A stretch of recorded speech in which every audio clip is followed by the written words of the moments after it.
یہ مختار سقفی جو ہے ان کے جو والد ہیں اچھا ابو عبیدہ وہ صحابی ہیں. اچھا یہ بات ثابت ہے؟ بالکل ثابت ہے. ابو عبیدہ ثقفی بالکل. تو سب نے لکھا المختار بن ابی عبید ثقفی الکذاب، آپ کے سامنے کتاب ہے. کان والد و امیر، اس کے والد ایک گورنر تھے. ابو عبید بن مسعود، اس نے کیا کہا ابو عبیدہ، یہ ہے جی آئنسٹائن جو دھوکہ دیتے ہیں ہم کو.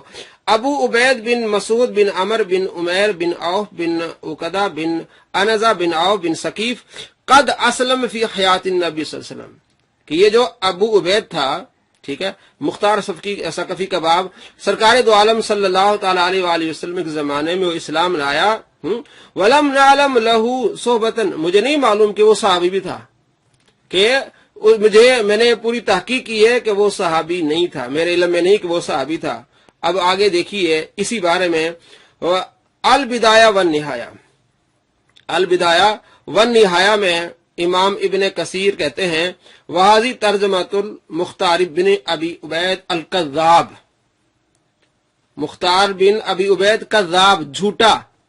اور مختار بن ابی عبید، امام ابن کثیر بھی کہتے ہیں ابن ابی عبید، ابو عبیدہ نہیں ابی عبید. آئنسٹائن صاحب ابو عبیدہ آپ کہہ رہے ہیں. ابی عبید بن مسعود بن عمر بن عمیر بن عوف بن عقدہ، یہ وہی ہے. اسلم ابوہ فی حیات النبی، اس کے والد سرکار دو عالم صلی اللہ تعالی علیہ وآلہ وسلم کی حیات میں، ٹھیک ہے، مسلمان ہو گئے تھے. ولیکن لم یرہ، لیکن یہ آپ صلی اللہ علیہ وسلم کو انہوں نے نہیں دیکھا. جس نے سرکار کو نہیں دیکھا وہ صحابی کیسے؟ ولیکن لم یرہ، اس نے حضور سے ملاقات نہیں کی، حضور کو نہیں دیکھا. فلہذا، اسی وجہ سے لم یذکرہ اکثر الناس فی الصحابۃ، اکثر علماء اور محدثین کہتے ہیں کہ یہ صحابی نہیں تھا. باقی مولانا اسحاق صاحب کو چھوڑ دیں آپ.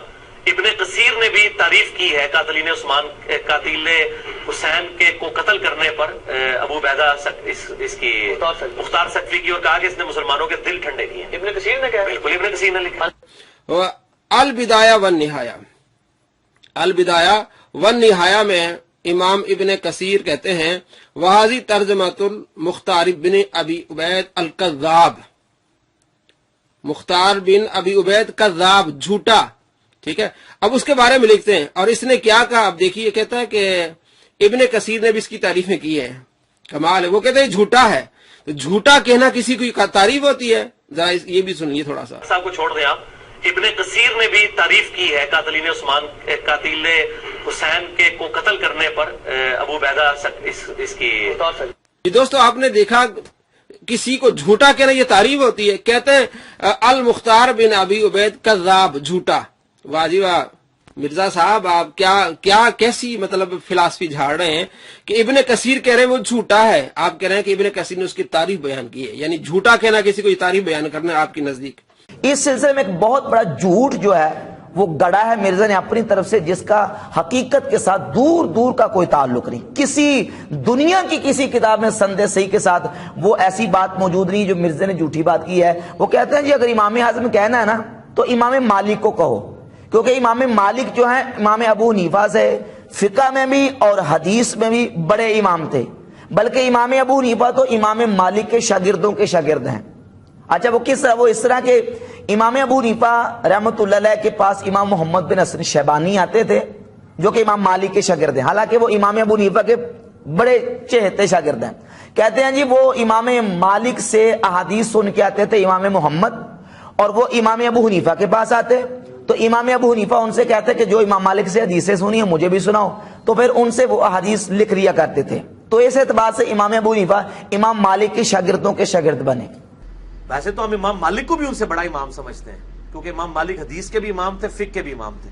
امام حنیفہ سے اگر کمپیئر کیا جائے ان کے زمانے میں امام مالک ان سے بڑے امام تھے، اور امام مالک کے پوتا شاگرد ہے امام حنیفہ. جی امام مالک کے شاگرد ہیں امام محمد. امام محمد نے امام مالک سے الموطا امام مالک نقل کی، جو الموطا امام محمد کے نام سے مشہور ہے. جب امام حنیفہ کے پاس آئے تو انہوں نے کہا مجھے بھی یہ حدیثیں لکھوانا جو تم مالک سے سیکھ کے آئے ہو. تو امام حنیفہ تو پوتا شاگرد ہے امام مالک کے، تو امام مالک کو امام اعظم کہا کرے نا. لا حول ولا قوت الا باللہ. ایسا بدترین دنیا کا جھوٹ ہے کہ جس کا حقیقت سے دور دور کا کوئی تعلق نہیں ہے، اور پھر آپ خود یقین کریں گے کس طرح کا جھوٹ ہے. مثال کے طور پہ دیکھیں، اس کی میں وضاحت کرتا ہوں کہ امام محمد بن حسن شیبانی رحمۃ اللہ علیہ ان کی سن ولادت ہے 132 ہجری، 132 ہجری۔ امام ابو حنیفہ کی سن وفات ہے 150 ہجری۔ امام ابو حنیفہ رحمۃ اللہ کی وفات کے وقت ان کی عمر تھی 18 سال، اور یہ امام ابو حنیفہ کے شاگرد ہیں۔ 14 سال کی عمر میں امام اعظم ابو حنیفہ رحمۃ اللہ کی بارگاہ میں شرف تلمذ طے کرنے کے لیے آئے۔ 14 سال کی عمر میں 3 یا 4 سال امام ابو حنیفہ رحمۃ اللہ کے پاس پڑھا، اور جتنی دیر امام ابو حنیفہ کے پاس پڑھتے رہے اتنی دیر کسی اور کے پاس نہیں پڑھا۔ 150 ہجری میں امام ابو حنیفہ رحمۃ اللہ کا وصال ہوا۔ اس کے بعد قاضی ابو یوسف رحمۃ اللہ کی شاگردی میں آگے ان سے پڑھنا شروع کر دیا، اور پھر عرصہ گزرتا گیا۔ تقریباً 8 سال بعد 158 ہجری میں ابو جعفر منصور کے مرنے کے بعد جب خلیفہ مہدی وہ سلطنت کا حکمران بنا، خلیفہ مہدی کے دور میں امام محمد رحمۃ اللہ مدینہ شریف گئے، اور امام مالک سے پہلی ملاقات انہوں نے خلیفہ مہدی کے دور میں امام ابو حنیفہ کے وصال کے تقریباً 8 یا 9 سال بعد کی ہے۔ یعنی امام مالک سے پہلی ملاقات ہی امام ابو حنیفہ رحمۃ اللہ کے وصال کے تقریباً 8-9 سال بعد کی ہے۔ تو اب یہ جو بات ہے کہ امام مالک سے حدیثیں سن کے آتے امام ابو حنیفہ کو لکھاتے، یہ بات لوجیکل سمجھ آتی ہے؟ تو یہ بدترین جھوٹ ہے جو امام اعظم ابو حنیفہ رحمۃ اللہ کے حوالے سے گڑا گیا ہے۔ اب پھر 3 سال امام محمد رحمۃ اللہ علیہ امام مالک کے پاس رہے، ان سے علم حدیث مزید حاصل کیا، اور پھر واپس آئے۔ اور اس سلسلے میں ایک اور بات کروں کہ حقائق کیا کہتے ہیں۔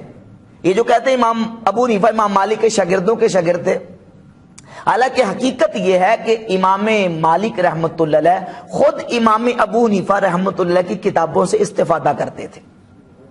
اس میں ایک حوالہ پیش کرتا ہوں، یہ امام شافعی رحمۃ اللہ کی کتاب ہے کتاب الام۔ کتاب الام کی جلد رابع، اور اس کا صفحہ نمبر ہے 267۔ امام شافعی رحمۃ اللہ علیہ فرماتے ہیں کہ میں نے عبدالعزیز بن محمد الدراوردی جو امام مالک کے شاگرد تھے ان سے پوچھا کہ کیا مدینہ میں امام مالک سے پہلے کسی نے یہ فتویٰ دیا ہے کہ ربع دینار یعنی دینار کا چوتھا حصہ جو 10 درم بنتے ہیں اور اس کی مالیت بنتی ہے، اس کا وزن 2 تولے 7.5 ماشے چاندی، کیا امام مالک سے پہلے کسی نے فتویٰ دیا ہے کہ حق مہر میں اس سے کم حق مہر مقرر نہیں کر سکتے؟ تو امام دراوردی جو امام مالک کے شاگرد ہیں وہ کہنے لگے کہ نہیں، امام مالک سے پہلے یہ کسی نے فتویٰ نہیں دیا۔ اچھا، اگلا جملہ قابل غور کہتے ہیں قال الدراوردیو اراہ اخذہ عن ابی حنیفہ تھا۔ امام دراوردی کہتے ہیں کہ امام مالک نے یہ جو فتویٰ دیا ہے، میرا خیال یہ ہے کہ یہ فتویٰ انہوں نے امام ابو حنیفہ سے لیا ہے۔ امام مالک تو خود امام ابو حنیفہ سے استفادہ کر رہے ہیں، اور مرزا صاحب کہتے ہیں کہ امام ابو حنیفہ امام مالک کے شاگردوں کے شاگرد ہیں۔ کتنا بڑا جھوٹ ہے۔ اور پھر ایک اور حوالہ میں آپ کے سامنے رکھ دوں، یہ امام ابن ابی العوام ہیں، المتوفی 335 ہجری، ان کی کتاب فضائل ابی حنیفہ و اخبارہ و مناقبہ، صفحہ نمبر 235 پر روایت کا نمبر 495۔ وہ امام دراوردی سے نقل کرتے ہیں جو امام مالک کے شاگرد ہیں، کہتے ہیں کان مالک بن انس ینظر فی کتب ابی حنیفہ تھا، امام مالک تو خود امام ابو حنیفہ کی کتابیں دیکھتے تھے، وَيَنْتَفِعُ بِهَا، اور ان کی کتابوں سے استفادہ کرتے تھے امام مالک رحمۃ اللہ علیہ، اور یہ کہتے ہیں کہ یہ امام ابو حنیفہ امام مالک کے شاگردوں کے شاگرد ہیں۔ تو اب اس سے کیا ثابت ہو رہا ہے؟ اس سے یہ ثابت ہو رہا ہے کہ امام مالک رحمۃ اللہ علیہ خود امام ابو حنیفہ کی کتابوں سے استفادہ کرتے تھے، فائدہ حاصل کرتے تھے۔ اور ایک اور حوالہ سن لیجئے، یہ امام سیمری رحمہ اللہ کی کتاب ہے اخبار ابی حنیفہ و اصحابہ، المتوفی 435 ہجری۔ امام سیمری نے ایک روایت نقل کی ہے کہ قادے بن زحمہ کہتے ہیں کہ ایک شخص نے امام مالک رحمۃ اللہ علیہ سے ایک مسئلہ پوچھا کہ حضور مسئلہ یہ ہے کہ ایک بندے کے پاس 2 کپڑے ہیں، ایک پاک ہے اور ایک پلیت ہے، اب وہ نماز کس طرح پڑھے؟ تو امام مالک رحمۃ اللہ علیہ نے فرمایا کہ وہ تحری کرے۔ تحری کا مطلب غور و فکر کرے، سوچ و بچار کرے، اور جس پر اس کا دل ٹک جائے کہ یہ پاک ہے اس کو پہن کے نماز پڑھے، اس کی نماز ہو جائے گی۔ ابھی وہ مسئلہ پوچھ کے بندہ جا رہا تھا تو قادے بن زحمہ کہتے ہیں فَأَخْبَرْتُ مَالِكًا بِقَوْلِ أَبِي حَنِيفَةَ، میں نے امام مالک کی بارگاہ میں عرض کی کہ حضور امام ابو حنیفہ یہ فتویٰ دیتے ہیں۔ کیا فتویٰ دیتے ہیں؟ اِنَّهُ يُصَلِّي فِي كُلِّ وَاحِدٍ مَرَّةً، امام ابو حنیفہ کہتے ہیں کہ جس کے پاس 2 کپڑے، ایک پلیت اور ایک پاک، کو پتہ نہ ہو کہ پاک کون سا اور پلیت کون سا، نجس کون سا ہے، امام ابو حنیفہ کہتے ہیں کہ وہ ایک مرتبہ ایک کو پہن کے نماز پڑھ لے اور دوسری مرتبہ دوسرے کو پہن کے نماز پڑھ لے. تو میں نے جب امام مالک رحمۃ اللہ علیہ کو امام ابو حنیفہ کا فتویٰ سنایا تو امام مالک نے فَأَمَرَ بِرَدِّ الرَّجُلِ، کہا کہ اس شخص کو بلاؤ جس کو میں نے فتویٰ دیا ہے. وَأَفْتَاهُ بِقَوْلِ أَبِي حَنِیفَةَ، امام مالک نے اپنا فتویٰ چھوڑ کر امام ابو حنیفہ کے فتوے پر فتویٰ دیا کہ اسی پر عمل کرو جو امام ابو حنیفہ نے فتویٰ دیا ہے. تو اب اس سے کیا ثابت ہوا کہ امام مالک تو خود امام ابو حنیفہ کے فتووں سے، ان کی کتابوں سے استفادہ کرتے تھے. اور یہ مرزا صاحب اس طرح کا جھوٹ ہانک رہے ہیں، کہتے ہیں کہ امام ابو حنیفہ امام مالک کے شاگردوں کے شاگرد ہیں، جو بات تاریخی طور پہ جو حقیقت کے صدیق اکبر بھی نبی صلی اللہ علیہ وآلہ وسلم ہے، فاروق اعظم بھی نبی صلی اللہ علیہ وآلہ وسلم ہے. یہ مولویوں نے ٹرم ڈیوائز کی ہے. حدیث میں صرف صدیق آیا ہے. صدیق اکبر یہ بالکل بدعت بنایا ہوا ہے. صدیق ہے صرف، فاروق اعظم بھی نہیں، صرف فاروق ہے. تو یہ پہلے دو علماء نے بنائے ہوئے ہیں. انہوں نے یہ اس لیے بنایا کہ تاکہ اس کے ذریعے ہم کسی اور کو بھی ٹائٹل دے دیں گے. وہ ٹائٹل بھی غلط ہے. کہتے ہیں مرزا جیلمی نے کہا ہے کہ جی یہ جو ابو بکر کو صدیق اکبر یا حضرت عمر کو فاروق اعظم کہا گیا ہے، یہ بھی مولویوں نے ٹرم ایجاد کی ہے. یہ تو مولویوں کی طرف سے بدعت ایجاد کی گئی ہے. ہم تو یہ بھی نہیں مانتے. حالانکہ بڑے بڑے آئمہ محدثین نے سیدنا ابو بکر صدیق کو صدیق اکبر رضی اللہ تعالیٰ کہا ہے. اس میں ایک حوالہ پیش کر دیتا ہوں. یہ امام ابن بطہ المتوفہ 387 ہجری، بہت بڑے امام محدث ہے. حافظ ذہبی نے لکھا قدوہ الامام. یہ ان کی کتاب ہے الابانہ عن شریعت الفرقۃ الناجیۃ و مجانبۃ الفرق المذمومہ. الابانہ اس کے صفحہ نمبر 82 پر لکھتے ہیں ھذا یا اخوانی الصدیق الاکبر یتخفف علی نفسہ الزیغ ان ہوا مخالف شیئا من امر نبینا صلی اللہ علیہ وسلم. جناب ابو بکر صدیق کا تذکرہ کرتے ہیں، ان کا ذکر کس طرح کرتے ہیں؟ الصدیق الاکبر. اور یہ مرزا کے موضوع حوالے تو بہت سارے پیش کیے جا سکتے ہیں. یہ مرزا کے ممدوح ہے. حافظ زبیر العزی غیر مقلد وہابی، یہ ان کی کتاب فتاوی علمیہ، فتاوی علمیہ کے صفحہ نمبر 140 پر ابو بکر کو صدیق اکبر لکھتے ہیں.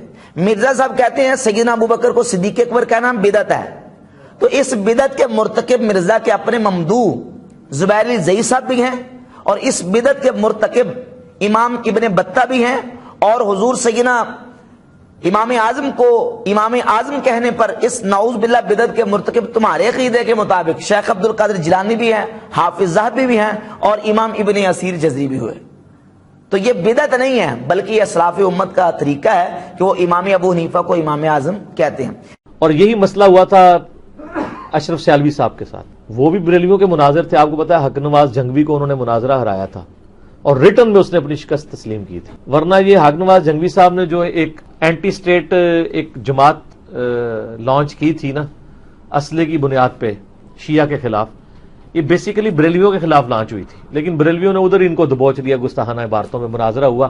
مناظرہ جنگ آپ کو ریٹن فارم میں بھی آلموسٹ میرے خیال ہے وہ 6 جلدوں میں کتاب چھپی ہوئی ہے، وہ آپ کو مل جائے گا. جب وہاں سے شکست ہوئی پھر یہ شیعہ کے پیچھے چل گئے. آپ نے دیکھا اور سنا، مناظرہ جنگ کی بات کی اور کہا کہ مناظرہ جنگ پر جو کتاب ہے وہ 6 جلدوں پر مشتمل ہے، الامہان والحفیظ. میں آپ کو دکھانے والا ہوں.